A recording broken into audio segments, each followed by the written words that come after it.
Hello everyone, welcome back to the channel. তো আজকে discussion হচ্ছে ইনসাফ সিনেমার টাইটেল ট্র্যাক, সেটা নিয়ে। এখানে আমরা দেখেছি শরীফুল রাজকে, যিনি গ্যাংস্টার হিসেবে তার যে অভিনয়, সেই অভিনয়ের কিছু হাইলাইটস কিন্তু এখানে দেখিয়েছেন। তার ক্যারেক্টারটা কতটা হিংস্র, কতটা ব্রুটাল, কীভাবে তিনি মানুষকে মার্ডার করেন, মার্ডার করার পর তিনি কী করছেন, সেই বিষয়গুলো কিন্তু এখানে উঠে এসেছে। এই গানটি gangster anthem of the year হিসেবে ঘোষণা করেছে মেকার্সরা, এই সিনেমার মেকার্সরা। তারা কোনো অন্যায়, অবিচার, জুলুম দেখতে চায় না। শোষিত সমাজে ইনসাফ প্রতিষ্ঠা করতে এবারের ঈদে তারা শরীফুল রাজের ধামাকা নিয়ে এসছেন। এই গানটি গেয়েছেন আরিফ রহমান জয়, কম্পোজ করেছেন নাভেদ পারভেজ। নাভেদ পারভেজ হচ্ছেন সেই ব্যক্তি যিনি তুফান সিনেমার টাইটেল ট্র্যাক করেছিলেন। অসাধারণ একজন মিউজিশিয়ান।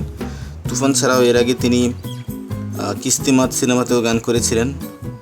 তো ওনার গানগুলো কিন্তু খুবই পাওয়ারফুল এবং অ্যাট্রাকটিভ হয় টাইটেল ট্র্যাক হিসেবে, যেগুলো খুব ভালো কাজ করে। এছাড়া এই গানের লিরিক্স লিখেছেন রবিউল ইসলাম জীবন।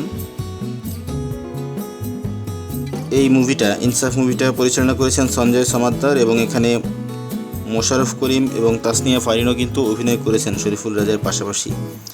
সিনেমা হলে এখন এটা চলছে, ঈদুল আজহায় রিলিজ পাওয়া এই সিনেমা।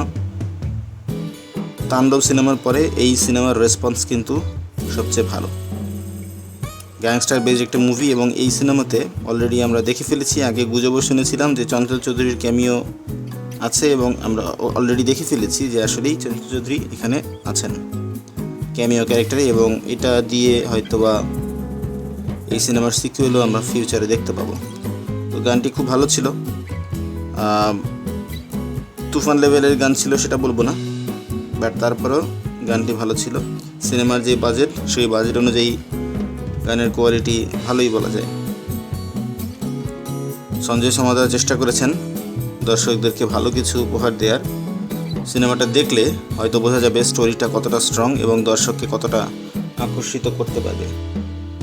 বাট সিনেমা দেখার জন্য যে আকর্ষণ তৈরি করা দরকার, যে হাইপ তৈরি করা দরকার, মেকার্সরা কিন্তু সেটা করতে সফল হয়েছেন। সো আপনারা কি সিনেমাটি দেখেছেন? যদি দেখে থাকেন অবশ্যই আমাদেরকে জানাবেন কেমন লেগেছে। আমাদের ভিডিও যদি ভালো লেগে থাকে তাহলে লাইক করবেন, শেয়ার করবেন আপনার ফ্রেন্ডদের সাথে। আর আমাদের চ্যানেলে যদি আপনি নতুন হয়ে থাকেন তাহলে অবশ্যই সাবস্ক্রাইব করবেন। এই ঈদে 6টি সিনেমা রিলিজ পেয়েছে। সো 6টি সিনেমার মধ্যে আপনি কয়টি সিনেমা দেখলেন সেটাও কিন্তু আমাদেরকে জানাতে ভুলবেন না। কথা হবে পরবর্তীতে অন্য কোনো ভিডিওতে। ভালো থাকুন।